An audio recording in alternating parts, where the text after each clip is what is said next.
Right. I don't think I'm live anywhere yet, but I'm going live on Restream, which means pretty shortly I'm going to see these things coming through on Facebook and on YouTube. What do you know? YouTube. Hey, how are we doing, guys? I'm pretty sure we started right from the get-go there, so you heard me talking to myself. I am going to go live on Facebook as well in 1 second here. But I'm gonna check my live stream on YouTube, see that it is in fact working. You always got to make sure. That's not the right one. All right, well, let's go live on Facebook as well. And then we'll check everything. How are you guys doing, by the way? Thank you all for being here. We are officially live on Facebook. Let's just hope that the streaming gods are with us today and that Facebook decides to, nope, 9 seconds in. Facebook decided to take a dump. Why, Facebook? Why? Okay. Well, for all of you watching, I don't know what to say. I just can't recommend trying to go live on Facebook from Restream. It's just not gonna work. I don't know what to say about it. Yeah, I get that the live stream has ended. That's because you ended it at 9 seconds, Facebook. I promised I would get this figured out. Oh, here we go. I'm going to go live on Patreon because screw you, Facebook. So anybody who's trying to watch this somewhere other than YouTube, you can go check out my Patreon. I'm going to copy that link and paste it right on my Facebook because seriously, Facebook, get your act together. So yeah, today we're going to do a live reading of the book, a few other things. It's going to be fun. Stay tuned. Posting on Facebook right now. And yes, if you are wondering, I am indeed going live with a anamorphic lens on my cinema camera. Because I'm crazy. Because I like to go big. Why not?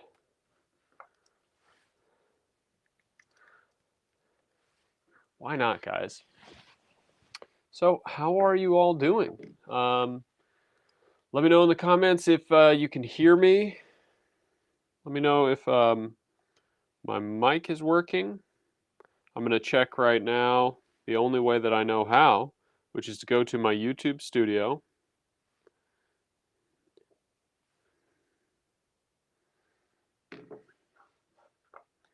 Warning, please configure both primary and backup create the core comparison.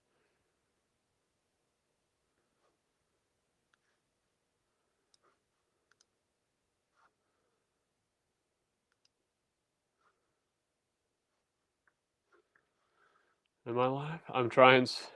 I should learn my lesson, right? Don't try new things. Don't try streaming in a new way. It says it's unlisted. That's why. Let's make this video not unlisted. Public. Done. Save. Changing the thumbnail. We're learning as we're going, right? That's one of the things that happens in life. You learn as you go. I have to send the thumbnail from my phone to the computer. I actually worked hard on this live thumbnail. Don't you worry. All of this is going to get sorted. Let me know if you see me. Can you see me? Do you read me?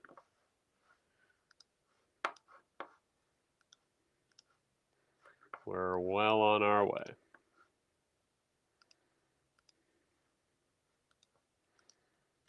Well on our way. Good fun. Really good fun. Okay. So close.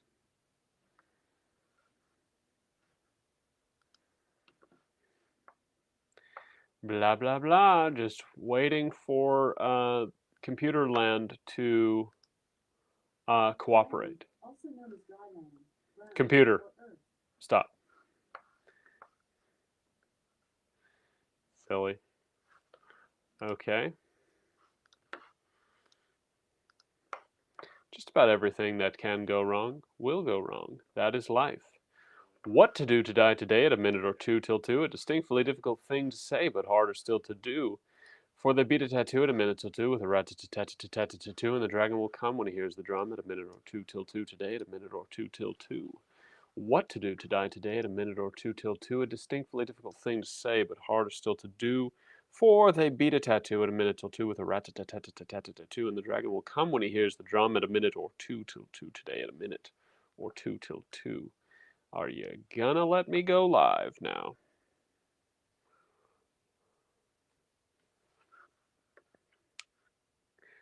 Blah, blah, blah, blah, blah. Blah, blah, blah, blah, blah. I think I'm in fact live.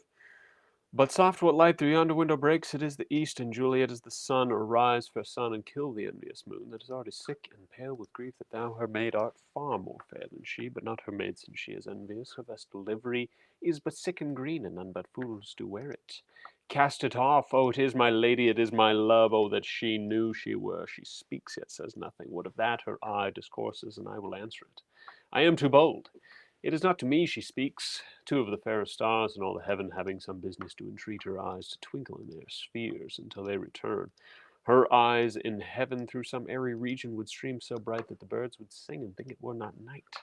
Look at the way she leans her cheek upon her hand. Oh, that I were a glove upon that hand, that I may touch that cheek. That was Romeo from Romeo and Juliet by William Shakespeare. I'm quite surprised that I was able to do that while typing things and copying and pasting. I guess I've memorized these monologues to the point where I actually can multitask. You know, people say all the time, like, you can't do two things at once. You can't multitask. Well, I mean, you can walk and talk on the phone at the same time. You can chew and, stand up out of your chair and walk upstairs at the same time. We're all capable of talking and moving around, perambulating, if you will, perambulating. So that's definitely what we would call multitasking. But I've never tried doing my monologues while doing stuff on the computer. Never had cause to till now, till I'm trying to fill airtime while things are going terribly awry. But that kind of surprised me. What do you think? My goodness. Okay, so we're just going with the fact that Facebook really sucks. Like you're really bad at going live. Every time I go live for my mother, it works. But she's out in a different room and connected with her laptop, and it's like, wow, why does that work? Why her setup is way more complicated, yet somehow it just decides to work. But here, where I'm trying to go live just directly from one computer, it really just takes a technological poop. Now, is anybody there? Do you read me? Put some comments somewhere so that I can see them. There's always technical difficulties. You can't get it right every time. And this is really making me think, yeah, definitely go over to Patreon to watch this. I'm going to try to go live on Patreon from now on forever. I really can't emphasize how much better Patreon is than like Facebook and Instagram. If you want to see my content but not have to see ads by other companies forced down your eyeballs by Meta, then go to Patreon, because my Patreon founding members pay to see my content, and they don't have to see any ads. And the cool thing is that for those of you who want to watch my content for free, you can sign up to my Patreon for free, and there's going to be no ads there. So it's basically like social media without all the annoying ads. So let's see. How are we doing? Are we actually live everywhere I attempted to go live? I think so. Hey, I really want to thank my new Patreon members. I'm humbled by all the new Patreon members that signed up recently. We appear to be going well on Facebook. Facebook, we're still live 1 minute later. So, whatever, that's life. You got to roll with it. You got to hear me do some monologues. So, let's go live on Instagram as well. Thank you to the Minnesota State Arts Board. Thank you to the National Endowment for the Arts for supporting these live streams. So happy to live in a state that values arts. All right, we're about to go live on Facebook, on Instagram. You gotta strike the sexy pose. Ooh, hey Instagram, how you doing? We are live on Instagram, Patreon, YouTube, and Facebook. Thank you once again to the Minnesota State Arts Board and the National Endowment for the Arts for supporting these live streams. And thanks to this coffee for getting me through all the technical snafus. Oh, that is good. Oh, what would I do without you, coffee? You are the lifeblood of my day. You're the single greatest joy of my life, coffee. You're the love of my life, really, coffee. Me and you to the end. Nobody can stop us. You're the love of my life. I was just making sure the audio was there. How are you guys? Do you guys like coffee? Let me know in the comments. Okay, really fun. Oh, yeah, I am not great at all the technical stuff, but can you believe it? We're live on Instagram, Facebook, Patreon, and YouTube. That's 4 places. And you can see if you're on every place except for Instagram, there's a QR code at the bottom. That is how you go check out my Patreon. There is a free way to sign up, but if you want to read the book and you want to see the short film that we just put out based on the book, you got to go sign up and become a member. The base pledge is $5 a month. All that money goes back into supporting the expenses of the project, including paying actors, proofreaders, and artists. Thank you to the newest members. Dana, or Dana, if I'm pronouncing that incorrectly, my apologies. Christina, Michael, and Meg. Thank you guys for joining the cool kids and supporting this project. We love you. We love all of you patrons. Patreon.com/Bodhi the Movie Maker. Okay, let's get right into reading from the book, and then we'll discuss a little bit the tutorial I just put out yesterday on YouTube, my 10th weekly video, What is Up? See David O. How are you? If you guys have any questions, please leave them in the comments. Be happy to address them. What is up? Willie Mayshays. Willie Mayshays. Hope you're doing well. Okay, let's continue reading where we left off.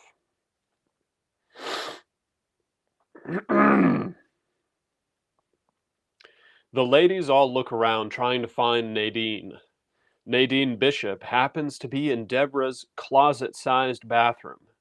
She is 45 years old, though she would never admit it and spares no expense not to look it. She's bent over the sink with her blue knee-length dress pulled up over her waist, gazing into the mirror. Being 6'2" and in high heels, she dwarfs the man behind her, Maxwell Bishop III, Madeline's 55-year-old father. He's a man graced with immense family wealth, but regrettably not good looks. He's slightly hunched, shorter than most, and quite clearly balding, despite the elaborate hairpiece he wears. Trigger warning.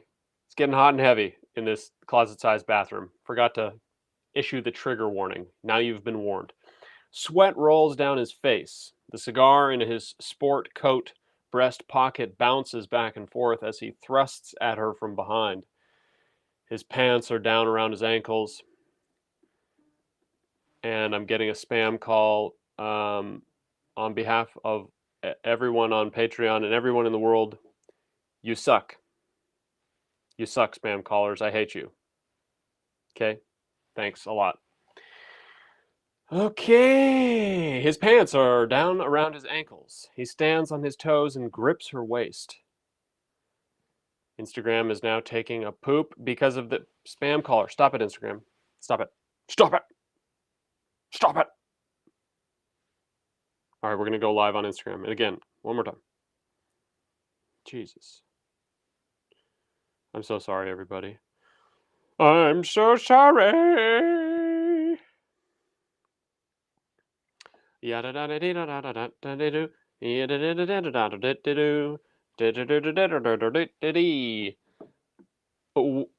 live again on Instagram. A spam caller messed up my phone. Thanks, spam callers. You make the world a better place.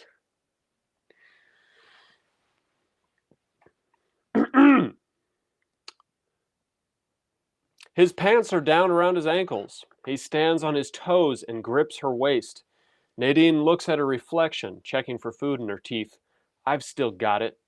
Yes, you do, honey. Can you crouch? Maxwell writhes. His legs shake, struggling to stay on his tippy toes. Can you take off your heels? He wheezes. Do you need a goddamn step stool? She growls. That would help, actually. She yanks lipstick from her black clutch on the sink, pops the cap, and applies the deep red color to her pursed lips. Is there any word on the timeline for the new face cream? He wipes the sweat from his brow as he thrusts. Not now, honey. Yes, Max, now. I told you we need the test samples available before Halloween. I need to tease them at the press event for the goddamn talent show. She pulls away from him. He tips backward into the wall behind him. She glares at him in the reflection, holding the lipstick inches from her lips. Otherwise, why are we even sponsoring the damn thing? He gets back to his tippy toes and pulls her to him. Okay, fine. I'll get you the skin cream. Maxwell lets out a shuddered exhale. His shoulders slump and he moans. She drops the lipstick in her clutch and clasps it. She reaches back, pushes him off, drops her dress and pulls up her underwear. Get me that skin cream, Max. Your new partners, you said they can work miracles. She presses her forefinger to his chest. A flicker of fear shows in his eyes. Just make it happen, Max. She throws open the bathroom door, saunters out, and Maxwell shakes his head. Nadine walks across the lawn back to the group of ladies with a swing in her step that gathers the gaze of all the men. Being so self-obsessed, Nadine doesn't notice her daughter Madeline walk past with her burger. Nadine starts talking about her upcoming line of skin cream. Deborah, taking the opportunity of a rare pause in Nadine's near non-stop talking, says, Hey ladies, anyone up for a fresh-baked chocolate chip cookie? Nadine, noticeably miffed at having her monologue interrupted, moves a stray hair behind her ear and replies, I'm watching my sugar intake. Nadine, rejecting the offer, signals the woman reaching for a cookie to stop before she grasps one up. The woman standing there with her hand outstretched plays it off by looking at her nails as if she reached her hand out just to get a better look at her cuticles. Deborah, brushing off Nadine's rude behavior, extends the social niceties even further, asking, So Nadine, how's the planning going for the talent show? Oh, it's terribly taxing. So many details to see to. I need 3 assistants, but Maxwell will only pay for 2. Despite the social slights in that type of group, a barbecue in Northport is usually a humble and downright heartwarming affair. The people are friendly, and the food is plentiful. Backyard barbecues are a great excuse to socialize, be out amongst friends, family, to eat, to play, to eavesdrop on conversations, or to do what Patrick does and stand next to a smoky grill eating a delicious salted and buttered ear of corn served hot with grill marks. Patrick takes a big bite of his ear of corn. He goes in for another bite but stops with his mouth open, smelling the air, catching a dusty odor on the wind. he suddenly gets an overwhelming urge. Patrick turns around and faces the gate at the back of the garden. He drops the corn to the grass and walks out of the gate. Drawn forward by the scent and the need to move closer to it, Patrick heads down the middle of the quiet neighborhood street with a vacant expression. If only someone had noticed him walking out of his birthday party, everything could have been different. That was The Last Barbecue, a chapter from my novel North Port 1999, which is out now in its entirety on Patreon. And you can check it out at patreon.com/Bodhi the Movie Maker. Yep, that's me. For those of you wondering, Bodhi the Movie Maker is my YouTube channel, and kind of, the moniker, the handle that describes me, my aspirations, my work, what I'm trying to do in life, kind of puts it all together. It's like, who's that guy? Oh, that's Bodhi the Movie Maker. Oh, I get it. That makes sense. That's kind of what I'm going for. And speaking of movies, we made a short film which is animated based on this novel, North Port 1999, and it is out now on Patreon. You can buy it. It's streaming. You can buy it for $3, or you can become a member of the Patreon and get access to it and the book and everything else for $5 a month.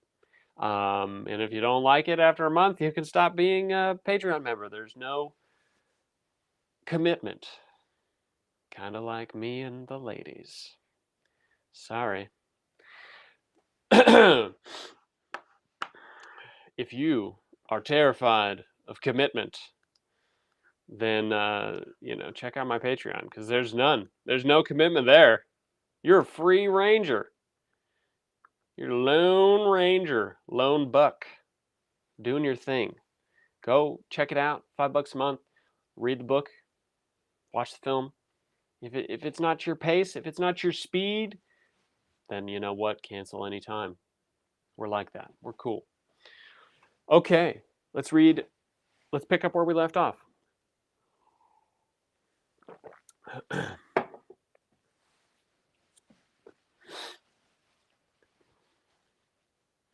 The abandoned house. With a blank face and vacant eyes, Patrick shambles his way down the tree-lined street. A tow truck, pulling the white telephone company van from the night before, passes Patrick.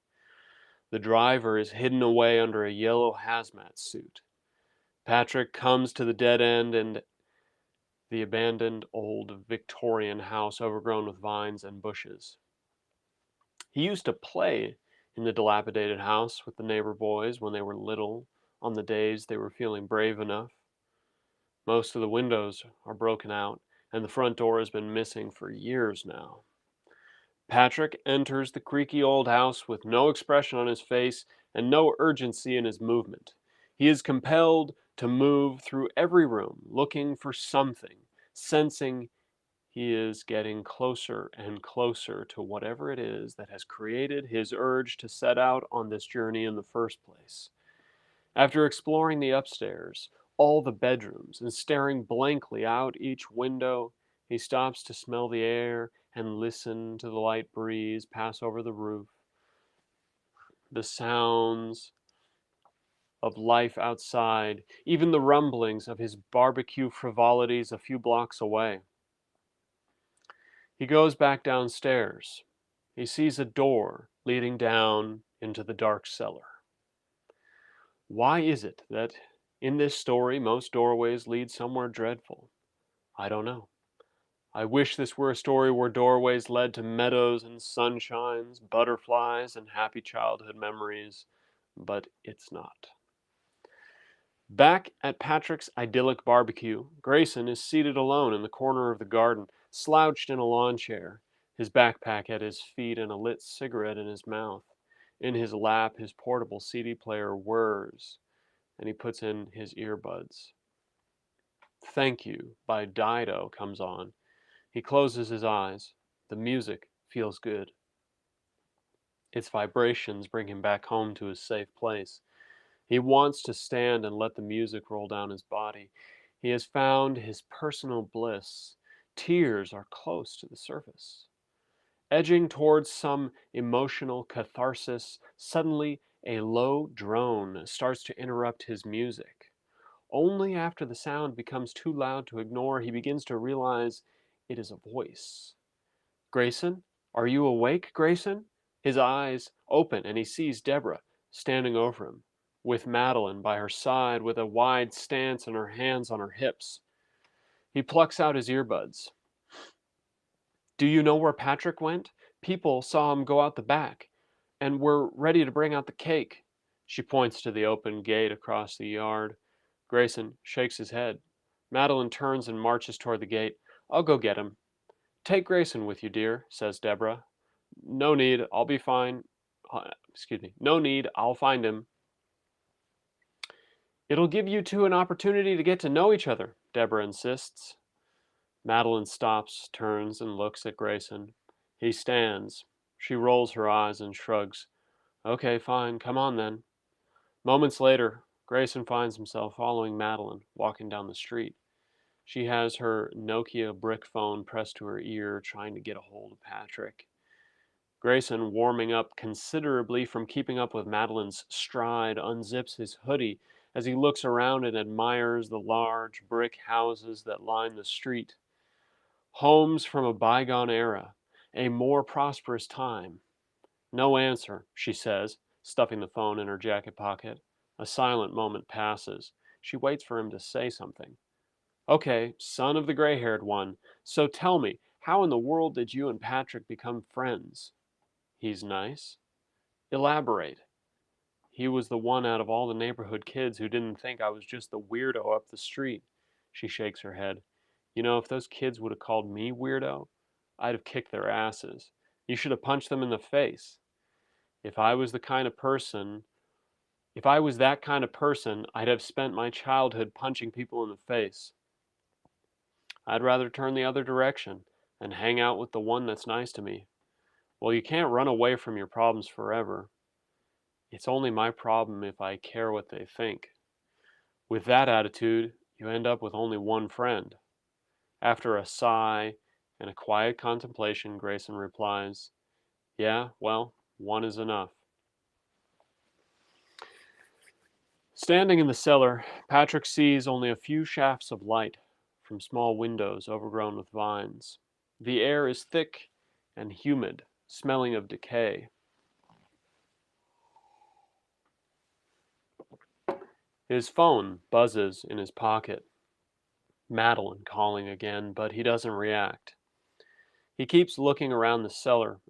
At that moment, he smells that strange smell once more, like mold. The phone stops buzzing. Then, like waking from a dream, he comes to. Hello? His eyes scan the darkness. What are we doing here? Expecting a response, he hesitates. Guys? Gray? Maddie? How did I get here? He sees a fine dust of spores waft through the air right in front of his face, illuminated by a thin shaft of light. He clears the bitter taste from his throat with a cough. He startles something down in the space with him. He can hear it moving. He looks over his shoulder into the black to see what it is, but it's too dark to see anything. He turns to look in the other direction. Still nothing. Catching sight of the light beaming down the stairs, he moves toward it. But then he starts to feel lightheaded, and he realizes his feet are not moving as far as they should. His legs are hard to lift, harder and harder with each step. It becomes clear he is losing mobility quickly. Immediately the thought enters his mind that at the pace he is losing his movement, he won't make it to the stairs, let alone out of the house. He turns to look back at where the noise came from, hoping that it's a harmless animal. His eyes strain in the dark to see. His legs can no longer hold his weight. He falls to his knees, startling the thing in the dark. As he is falling backward, he sees it. It is pale and moist, like a naked person crouched in the corner. It's a dark-eyed, sickly creature with an oversized, sloppy mouth full of sharp, rotting teeth. Patrick falls to his back and tries to lift his head to see past his feet to the disgusting creature, but he can't. His body becomes locked in paralysis, completely immobilized, only able to move his eyes and breathe. Then is when the curled-up creature stands. Patrick hears its joints popping, its moist flesh unfolding, its breath as it takes a slow, whining inhale. It lifts its damp foot off the floor. The sound of its flesh peeling from the concrete echoes across the space. Patrick realizes his presence here is no accident. Like a fly ensnared by a pitcher plant, he's fallen into a trap. As the wet footfalls get closer and louder, Patrick can only breathe and frantically search with his eyes, trying to see the thing getting closer. The footsteps stop. His eyes dart about desperately. All he can see is the black void that is the ceiling above him. So let's pause there. That is the chapter called The Abandoned House in my novel, North Port 1999, which is the first in the series. So that's the 6th chapter. All the chapters are up now on patreon.com/Bodhi the Movie Maker. And yeah, reading through this, I had some, it reminded me kind of the writing process that I went through in these recent scenes here. When I first wrote the novel, which is to say before I then adapted it into a pilot episode screenplay and a season 1 TV show pitch, originally Grayson and Madeline were quite copacetic. There was no real conflict or drama between their characters. And I suppose I liked that idea originally, just them hitting it off right away, and that just felt tonally nice, this kind of ideal town where people just kind of, the only conflict between them was that she didn't remember him and that she's his crush from many years, and she didn't remember they were in classes together. But as I was writing the screenplay and figuring out how I could take a large portion of the book and fit it into the screenplay structure of a 1-hour pilot episode, and I saw where some of the signpost story beats that are present in most of the pilot episodes of TV shows that I love were missing from my novel, and so I'd have to fabricate them. I'd have to create them in order to write the screenplay. So what I did was I took what I had written in my novel and I adapted it, and I added in some more conflict between Grayson and Madeline, and I started their relationship off with this sort of disagreement and this misunderstanding, and it's going to be revealed in a bit why she's so coarse, why she's not happy to be walking with him. We don't really get the full picture yet. We just know that there's a little bit of tension. That's going to come to a head, and that's going to be explored. And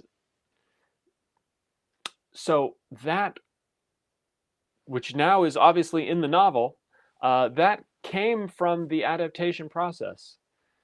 So I wrote a version of the novel, and then I adapted it into a pilot episode screenplay, and I found that some of the changes I made to the novel to make it into a screenplay, I really liked. So I brought them back to the novel. So it's this sort of adaptation on adaptation process.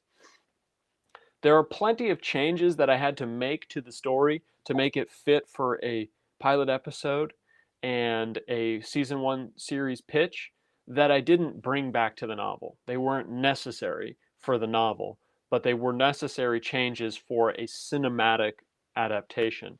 A novel, we can spend as much time as we want with the storyteller telling us about what the characters are thinking and feeling and really diving into details that bring us into the world and help us feel the vibe and the theme and the tone. But in screenplay writing, it's all about what do you see and hear only. What does the audience see and hear? That's all you can communicate with. You can't, unless you want to have a narrator, which I chose for the screenplays not to have a narrator. And this book is very much told from a storyteller who has a personality's perspective. This person is telling us about this, the Midnight Man. And so when I decided the Midnight Man was not going to be narrating the TV show, a lot had to change. He can't just tell us what Grayson is thinking and we hear that narration. No, we have to experience that by seeing it on his face, seeing it through his actions. And anyways, that's a long-winded way of saying there were a handful of changes that I made, that I learned that I should make just by going through the process of adapting my book into a novel. Excuse me, my book into a screenplay. You know, my writing process has been this sort of self-taught, self-made thing. You know, read books, including the one that I recommended in 2 YouTube videos ago, Dan Calvisi's Story Maps, 1-hour TV pilot, where he breaks down the signpost story beats. And that really helped me codify the pilot episode screenplay. A novel, you get to write it however the hell you want. You know, there are some people, authors, that decide they're going to write their novel in a very strict structure so that when literary agents and publishing house editors read it, they trust it because it's like other successful books. It fits that structure. So there are some people that write that way. For me, I think that's definitely the way you should write a pilot episode screenplay if your goal, if your target reader for that is producers and network and studios. If you want them to like put their money into it, you got to sell it to them. And so a great way to do that is to take your story and make sure it fits into the structure that's tried and true. And it's a great creative exercise. You know, the novel is where I get to really flourish and tell the exact story I want, and I get to take my time with any detail I want. I get to do whatever I want. It's my novel.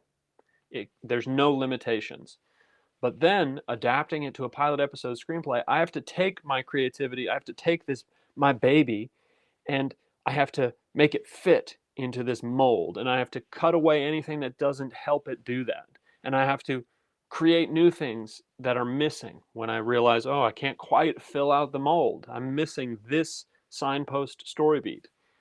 And when you go through that exercise, you might find things that you'd like to change about your novel in the first place that will improve your novel, like adding in more tension and conflict between your characters. It keeps the pace going. It keeps us wondering what's going to happen next. It gives us the opportunity for, I really want to see this resolved. I want to see them make up. I want to see them, you know, fight. I want to see the resolution of this conflict. But recently I watched this movie where, let's say, it's like taking a disaster movie to the nth degree. It's a galactic disaster movie, let's say, where you know, a celestial body is coming to crash into the planet. Everything is the stakes are impossibly high. If you don't stop this from happening, everyone dies. Okay?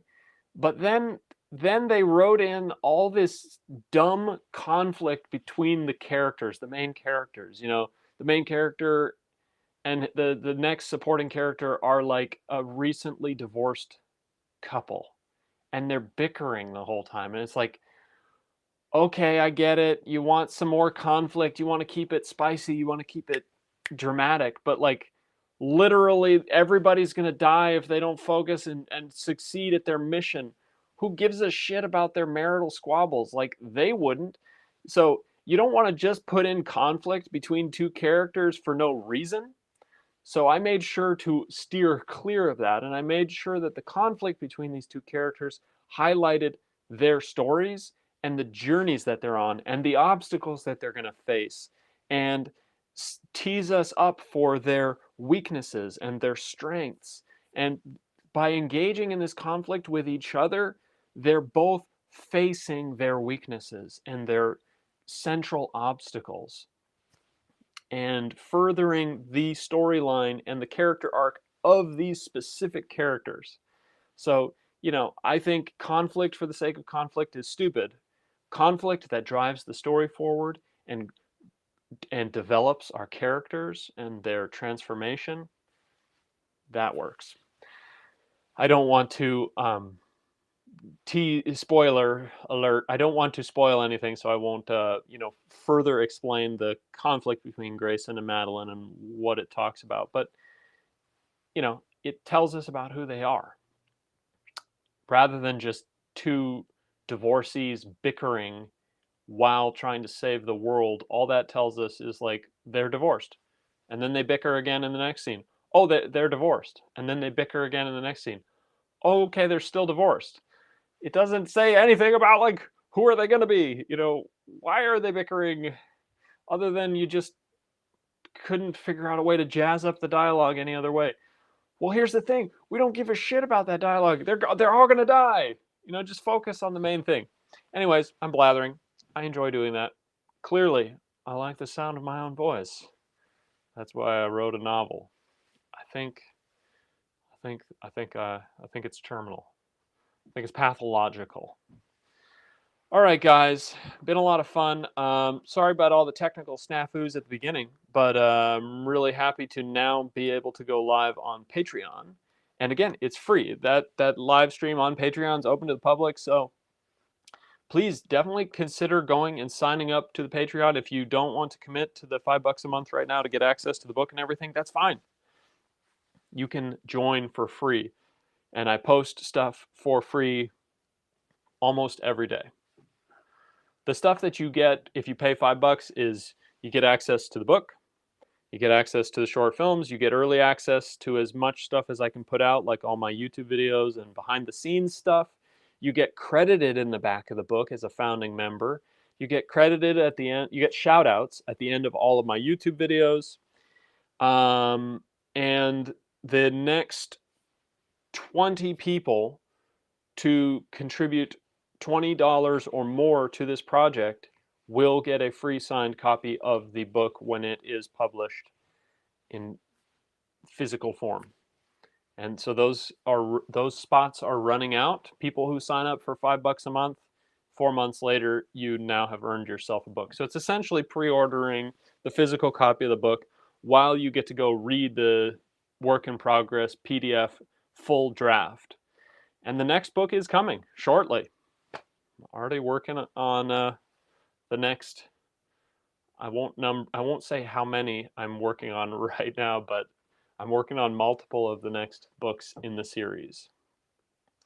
So yeah, and I won a National Endowment for the Arts grant to finish novel number 2 and to conduct these live streams.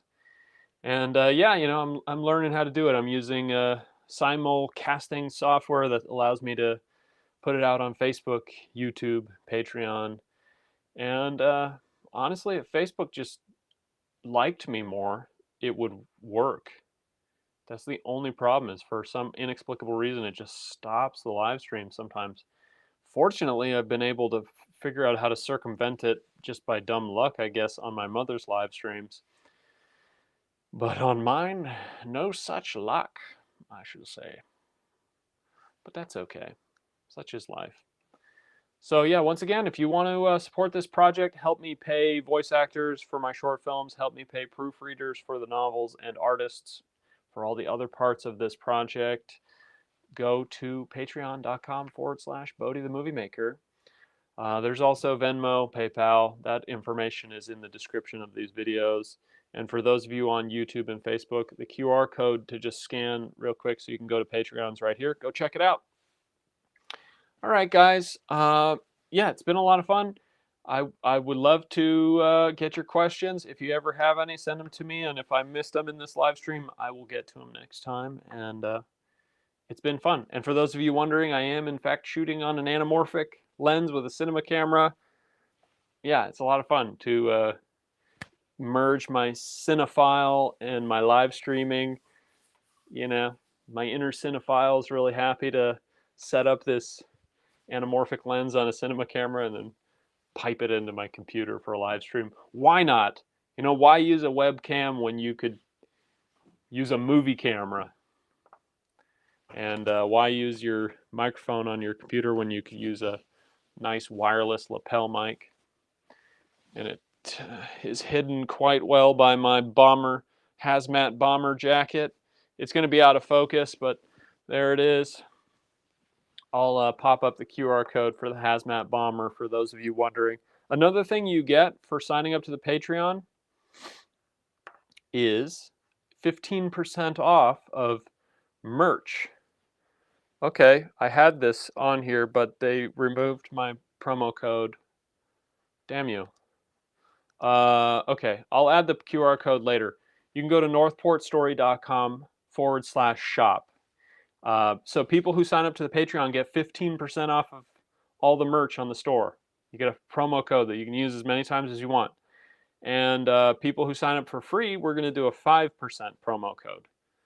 So if you go sign up to my Patreon for free, you can get 5% off of merch, which includes the bomber jacket and sticker. We have a sticker, and we'll put up more stuff. We have so much art. It's bonkers. The amount of art we've done for this project. I'm going to put some up on the live stream right now. Let's see who. Okay, so we've got Grayson. We were talking about in this episode, in this chapter. There's Grayson, as illustrated by Gus Trouth. Check him out on Instagram, Mr. Trouth. And for those of you who haven't noticed, I'm shouting out all of the patrons and collaborators, including Gus Trouth, down here on the ticker. Let's see, do I have a Madeline? I have a drawing of Madeline that Gus did. These are some of his in-process drawings. So there's Madeline Bishop with a bloody hatchet. You'll have to stay tuned for the next reading. That's still a few chapters yet to come before we get to the bottom of why her hatchet is glistening with blood. All right, guys, it's been a blast, having a lot of fun, and I'll be at it next week as well, Saturday at 4 p.m. Thank you once again to my patrons, and thank you to the Minnesota State Arts Board and the National Endowment for the Arts for supporting these live streams. Okay, bye everybody. Love ya. Bye-bye. Bye Facebook. Bye YouTube.